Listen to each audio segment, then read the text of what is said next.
युग और मन्नत की कहानी एपिसोड 161। अगली सुबह अग्रवाल हाउस। आज भी मयंक आया नहीं। पीहू काफ़ी देर से दरवाजे की तरफ उसकी नज़र थी कि शायद मयंक आता ही होगा, पर मयंक आया नहीं और सब घरवालों साथ में मिलकर ब्रेकफास्ट किए, पर किसी ने एक बार भी मयंक का जिक्र नहीं किया कि वह क्यों नहीं आ रहा है या उसे कॉल किया जाए। पीहू का दिल करता था कि वह एक बार कॉल करे, पर उसने उसे कॉल नहीं की और चुपचाप ब्रेकफास्ट कर ली। दिन भर एक ही सवाल उसके जहन में था कि मयंक क्यों नहीं आ रहा, क्या हुआ है, पर किससे पूछे, कहाँ जाकर उसे पता लगाए कि वह क्यों नहीं आ रहा। दिमाग में तो तरह तरह की बातें आ रही थी। कोई आए और कह दे कि मयंक क्यों नहीं आ रहा, पर भला कौन ऐसा है जो आकर बताए, और वह अगर आज कॉल भी करती तो शायद घर वाले उसे कोई कुछ नहीं कहता, पर वह खुद ही उसे कॉल नहीं कर रही थी क्योंकि कहीं ना कहीं उससे अभी भी नाराज़ थी। पर नाराज़गी अपनी जगह पर अब इन आँखों को वह देखने को नहीं मिलता तो उसकी आँखों में एक मयंक के लिए तरस हमेशा छोड़ जाता। भले वह उससे बात नहीं करती थी, पर उसे देख वह जी रही थी। आज पीहू को दिन निकालना मुश्किल हो रहा था क्योंकि आज उसका दिन चालू हो गया, पर मयंक सुबह से शाम तक एक बार भी मयंक उसके दरवाजे पर आया नहीं।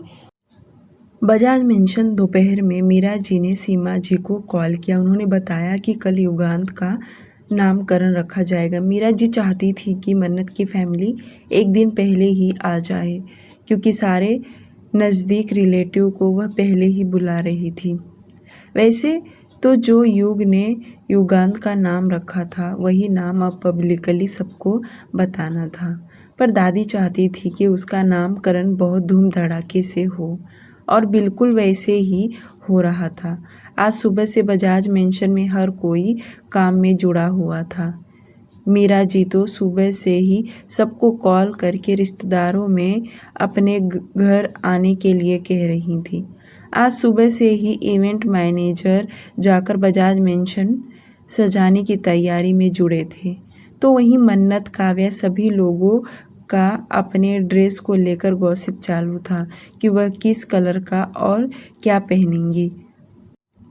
कल रात को ही डिजाइनर को सुबह में घर आने के लिए कह दिया गया था और वह टाइम से पहले ही मेंशन आ पहुंचा, और जब आया तो उसे सबके कपड़े रेडी करने के लिए बता दिया गया।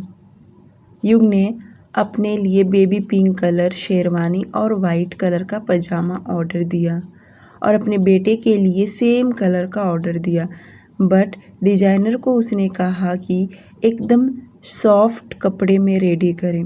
जो सुनकर डिजाइनर ने हाँ में सिर हिला दिया और उसने युगांत का माप लेने लगा। उसका जब वह माप ले रहा था तो सभी लोग हंसने लगे क्योंकि युगांत लगातार अपने हाथ पैर मछली की तरह फड़फड़ाए जा रहा था। कुछ देर में डिजाइनर ने सभी के ऑर्डर लेकर वहां से चला गया और जाते ही वह अपनी टीम को लेकर सबसे पहले काम पर लग गया। युग और युगांत एक जैसा ही कपड़ा पहनने वाले थे, सेम उसी तरह पिंक कलर का। मन्नत ने साड़ी का ऑर्डर दिया। बाकी घर के लोगों ने भी पिंक कलर का ही पहनने का डिसाइड किया क्योंकि डिजाइनर का कहना था कि बच्चे को पिंक कलर बहुत खूबसूरत लगता है, वह बॉयज़ हो या गर्ल्स। बचपन में उन्हें पिंक कलर ज़्यादा ही सूट करता है। बच्चे के नामकरण में रेहान और नैना को भी इनवाइट किया गया था और नैना के घर पायल भी आई थी, जो जाहिर सी बात है कि पायल भी मन्नत के घर आने वाली थी। पायल तो मन्नत को पहले से ही जानती थी। मन्नत ने नैना के मामा मामी को भी इनवाइट किया क्योंकि मीरा जी ने पहले ही कह दिया था कि हर कोई अपने फ्रेंड्स रिलेटिव को बुला सकता है। मीरा जी का ऐसा बिल्कुल भी नहीं था कि वह जिसे बुलाएंगे वही लोग आएंगे। हर कोई अपने दोस्त यार को बुला सकता है। आज का दिन बहुत ही जल्दी बीत गया, वक्त का पता भी नहीं चला। सभी लोग तैयारी में जुड़े हुए थे। अगली सुबह बजाज मेंशन। हर एक मेंबर जल्दी उठ गया था और डेकोरेशन तो कल ही बहुत खूबसूरत तरीके से सजाया गया था और युगांत इस वक्त लिविंग एरिया में दादी के साथ खेल रहा था। दादी अपनी चुटकियां बजा बजा के अलग अलग तरीके से आवाज़ निकाल रही थी, तो वहीं युगांत आ आ आ आ की आवाज़ निकाल रहा था। वह बहुत ही ज़्यादा खुश नज़र आ रहा था। रौनक कल रात को ही आ गया था। पूरा मेंशन आज भरा भरा हुआ था। दादी के जान पहचान के लोग बहुत आए हुए थे। सभी कमरे कल ही साफ़ कर दिए गए थे ताकि जो मेहमान यहाँ रहेंगे वह अपने अपने कमरे में रह सकें। आज सुबह अग्रवाल जी पीहू और सीमा जी को लेकर मेंशन पहुंच गए। वैसे तो मीरा जी ने उन्हें कल ही कहा था आने के लिए, पर अग्रवाल जी नहीं आए और आते ही सब लोग युगांत को लेकर खेलने लगे। पीहू कल से ही बहुत उदास थी, पर युगांत को देख उसके चेहरे पर प्यारी सी स्माइल आ गया और वह उसे गोद में ले खेलने लगी। युगांत रोज इस वक्त सोया रहता था, पर आज उसकी आंखों में जरा भी नींद नहीं था। वह टुकुर टुकुर हर किसी को देख रहा था और जो उससे बातें करता था वह सिर्फ लाड टपकते हुए हंस देता था। कुछ देर मीरा जी ने मन्नत को कहा कि वह युगांत को लेकर कमरे में जाए और उसे रेडी कर दे, क्योंकि थोड़ी देर पहले ही सभी के कपड़े मेंशन में आ चुके थे और हर किसी के कमरे में कपड़े पहुंच गए। मन्नत युगांत को लेकर अपने कमरे में आ गई और उसे तैयार करने लगी। तैयार करते वक्त उसने एक नहीं बल्कि 100 फ़ोटो तो निकाल लिए ही होंगे और मन्नत का हर रोज़ का यही काम रहता था। वह जो कपड़े युगांत को पहनाती थी उस कपड़े पर उसका एक फ़ोटो तो निकालती ही निकालती थी और जब वह उसके फेस पर पाउडर लगा रही थी, उसके मुलायम नाजुक शरीर वह ठुमुक ठुमुक कर अपने पैर चला रहा था। तभी कमरे में युग फ़ोन पर बातें करते आया और जैसे युगांत को देखा तो उसके चेहरे पर लंबी वाली स्माइल आ गया और उसने कॉल कट किया और युगांत के पास हंसते हुए गया। वह इस वक्त डायपर पहना था क्योंकि मन्नत ने इसके पहले उसे 2 जोड़ी कपड़े पहनाकर फ़ोटो निकाल लिए। युग मन्नत को हटाते हुए कहा, लाओ मैं अपने बेटे को अपने हाथों से कपड़े पहनाऊंगा। उसका इतना कहना कि मन्नत ने युगांत को युग के हवाले सौंप दी और युग ने जब उसके पिंक कलर का बेबी शेरवानी देखा तो ज़ोर से खिलखिलाकर हंसने लगा, क्योंकि बहुत छोटा उसका शेरवानी और पैजामा था जो उसके हथेली के साइज़ का था। युग हंसने लगा। उसको इस तरह हंसता देख मन्नत भी हंसने लगी। उसके बाद युग ने उसे कपड़े पहनाया और रेडी किया। सच में बेबी पिंक कलर में युगांत इतना क्यूट दिख रहा था। ऊपर से आज उसे नज़र ना लगे इसलिए मन्नत ने उसे काजल भी लगा दी और काजल लगाने पर जो बच्चों की खूबसूरती रहती है वाकई में निखर के आने लग जाती है। थोड़ी देर में युग भी रेडी हो गया और मन्नत भी पिंक कलर की साड़ी पहनी। मन्नत जैसे रेडी हुई कि उसने युगांत को गोद में लेकर खड़ी हुई तो युग उसे रोकते हुए कहा, रुको।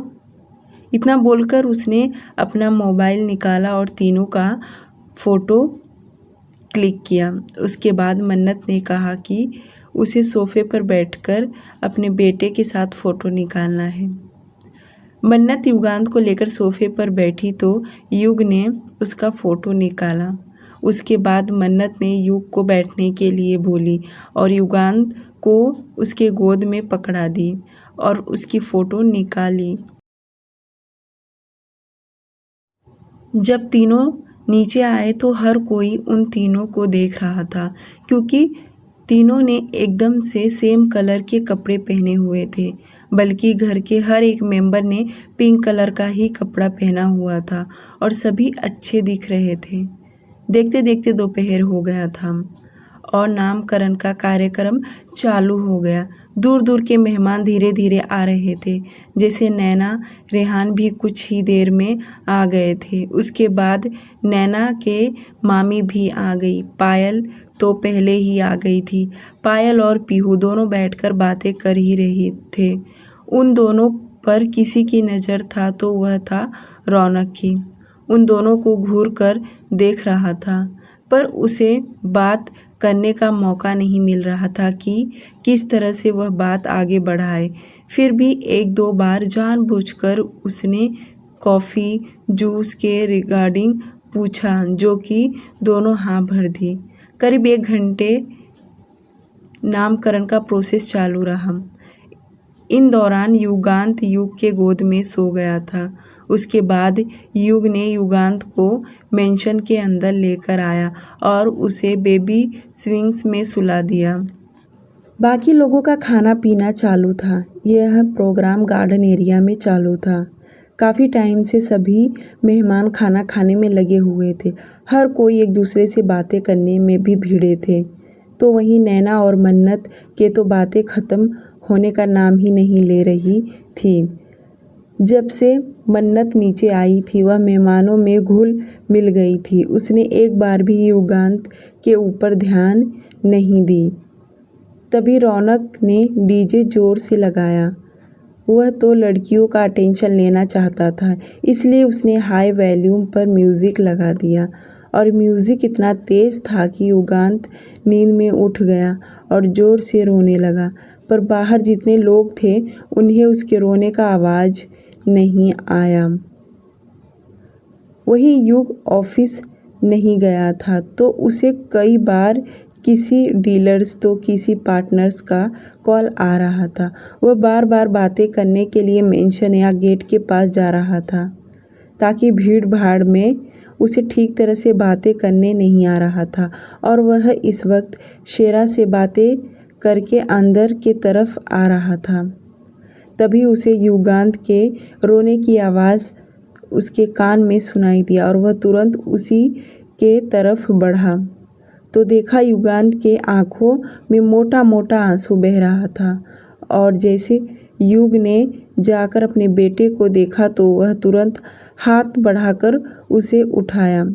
और वहीं युगांत अपने डैडी को देखा तो और ज़ोर ज़ोर से रोने लगा, मानो वह सबका कंप्लेन करना चाह रहा था।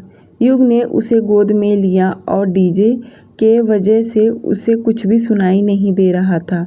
वह युगांत को लेकर चुप कराने लगा और गुस्से में बाहर निकला और जाते ही सबसे पहले उसने डीजे बंद करवाया। और जैसे डीजे बंद हुआ कि युगांत रोना बंद कर दिया। युग ने उसके आंसुओं को साफ किया और बोला, कोई भी म्यूज़िक ऑन नहीं करेगा क्योंकि मेरे बेटे को तकलीफ़ हो रहा है।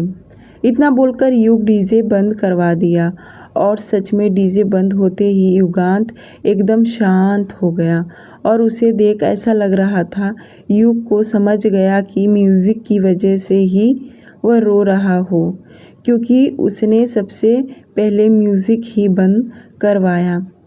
युगांत अपने डैडी के गोद में शांति से दुबक के युग के सीने में चिपक गया। युग ने मन्नत के तरफ इशारा किया कि वह जाकर उसे दूध पिलाए।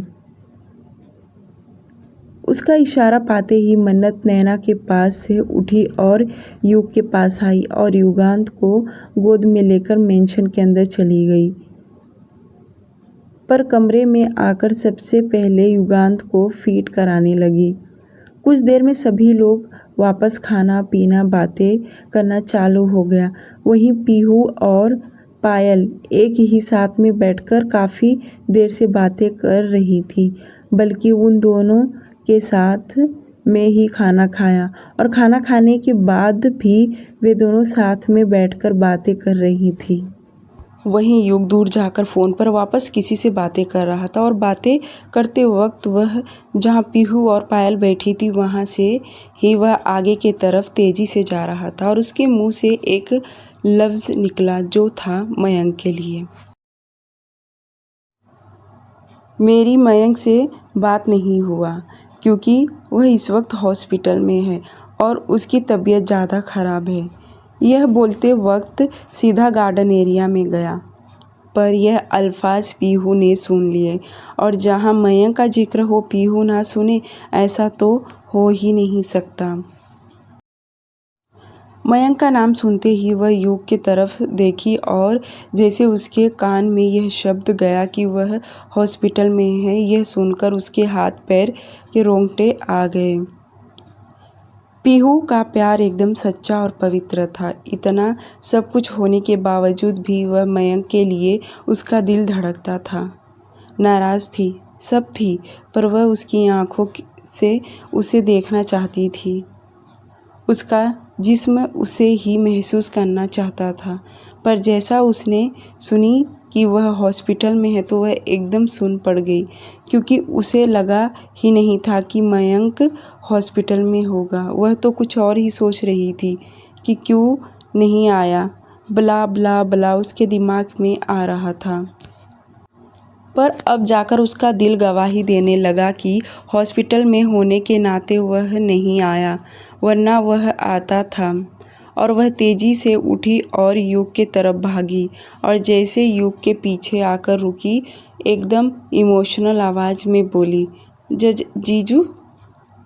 पीहू की आवाज़ सुनकर युग उसके तरफ देखा और बोला, क्या हुआ पीहू, कुछ चाहिए क्या तुम्हें? युग का इतना पूछना पीहू की आंखों में आंसू आ गया और वह ठीक तरह से बोल भी नहीं पा रही थी। फिर भी लड़खड़ाते हुए आवाज़ में बोली, जीजू मयंक को क्या हुआ, वह 2 दिन से आ भी नहीं रहा है।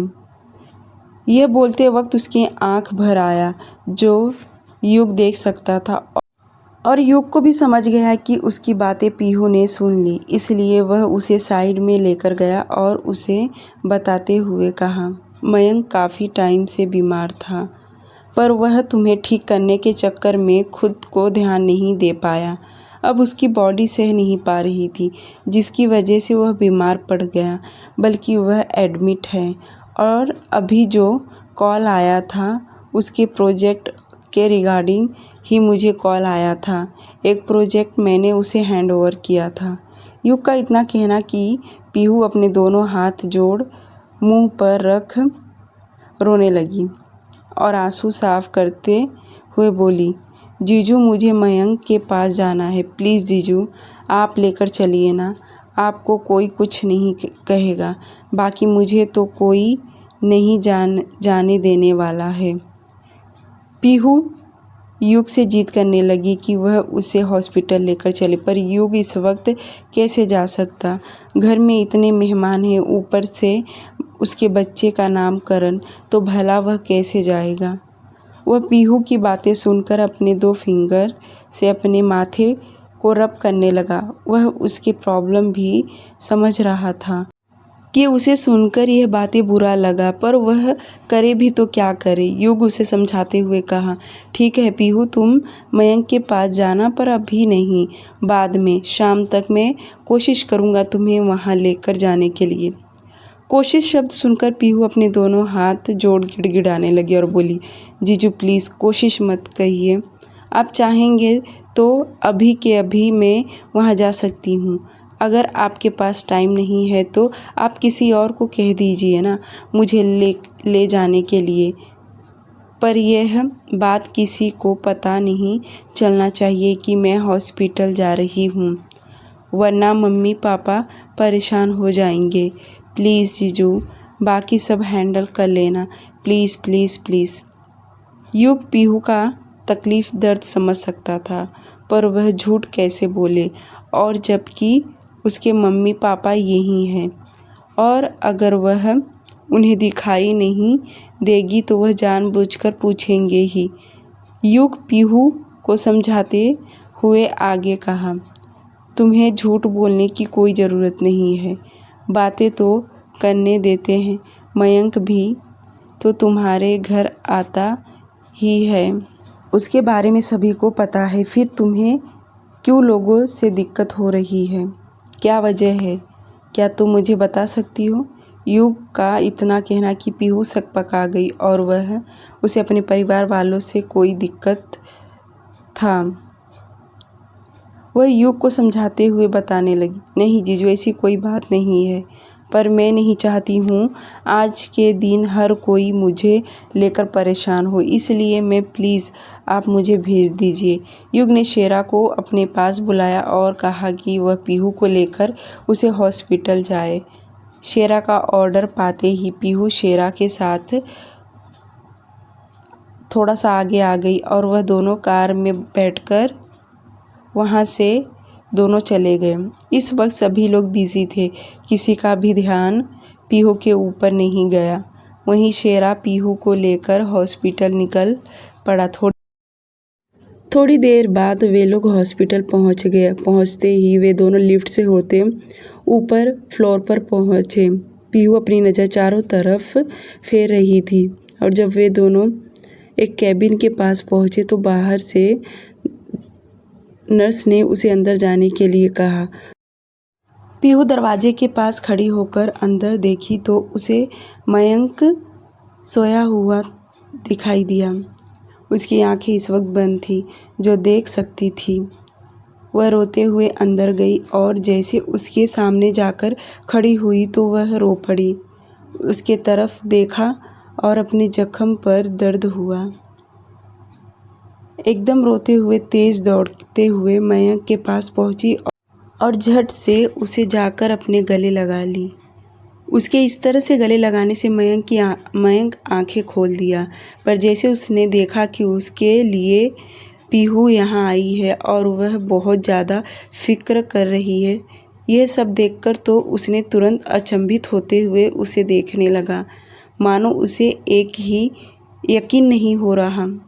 पर इस वक्त मयंक के एक हाथ में सलाइन ड्रिप लगाया था तो एक हाथ वैसे ही अपने सीने पर रखकर सोया हुआ था। करीब 5 मिनट तक पीहू उसके सीने से चिपक कर रोती रही। उसकी रोने की आवाज़ मयंक के कान में साफ साफ सुनाई दे रहा था।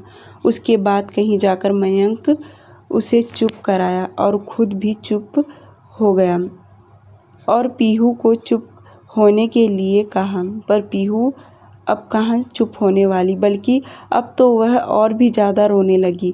5 मिनट के बाद वह मयंक से अलग हुई और उसके सीने पर हल्का पंच मारते हुए बोली कि तुमने मुझे बताया क्यों नहीं कि तुम हॉस्पिटल में हो? मुझे लगा तो बस ऐसे ही नहीं आ रहे हो बिना बताए। मुझे कैसे समझ में आएगा? मयंक को इसके आगे कुछ बोला नहीं जा रहा था क्योंकि वह खुद आज पेशेंट था। वह चुपचाप बस पीहू की बातें सुनने लग गया, पर पीहू गुस्से में उसके ऊपर चिल्ला रही थी। आज उसका गुस्सा भी मयंक को बहुत प्यारा लग रहा था। वह यही तो चाहता था कि पीहू पहले जैसे गुस्सा करे, चिल्लाए, उसका गुस्सा चाहिए था और आज फाइनली पीहू उस पर गुस्सा कर रही थी, वह भी प्यारा वाला। मयंक पीहू को देखता रहा तो वहीं पीहू गुस्से में उसके ऊपर चिल्लाई जा रही थी। थोड़ी देर के बाद उसने उसके बगल में बैठा उसका हाथ पकड़ प्यार से बोली। मयंक मैं सच में बहुत डर गई थी कि क्यों अचानक से तुम्हें हॉस्पिटल में एडमिट हो, मुझे लगा तुम्हें कुछ हो गया। यह सुनकर मयंक मुस्कुरा पड़ा और बोला, तुम सुधरी नहीं, तुम पहले के जैसी ही हो। तुम्हें ऐसा क्यों लगता है कि मुझे कुछ हो गया? मुझे इतना जल्दी कुछ नहीं होगा। मयंक की बातें सुनते ही पीहू बोली, वैसे हुआ क्या है? तुम्हें डॉक्टर ने क्या बताया? बताओ मुझे। उसकी सवाल सुनकर मयंक बोला, कुछ नहीं, बस वीकनेस आया हुआ है। पीहू बिना देरी किए वापस एक बार प्यार से मयंक के सीने चिपक गई, क्योंकि उसे बिल्कुल भी पसंद नहीं कि मयंक हॉस्पिटल के वार्ड में सोया रहे। 2 मिनट तक दोनों इसी तरह चिपके रहे। उसके बाद पीहू से अलग हुई और सीधी होकर बैठ गई। तो वहीं कुछ देर के बाद उन दोनों के लिए चाय और दोनों चाय पीते वक्त बातें करने लगे। वहीं दूसरी तरफ बजाज मेंशन में पीहू के जाते ही युग ने अपने काम में बिजी हो गया, पर उसका मन नहीं लग रहा था, इसलिए उसने मन्नत को साइड में जाकर उसे बता दिया कि उसकी बहन इस वक्त मयंक के पास है। उसका इतना कहना कि मन्नत उसे चिल्लाने लगी।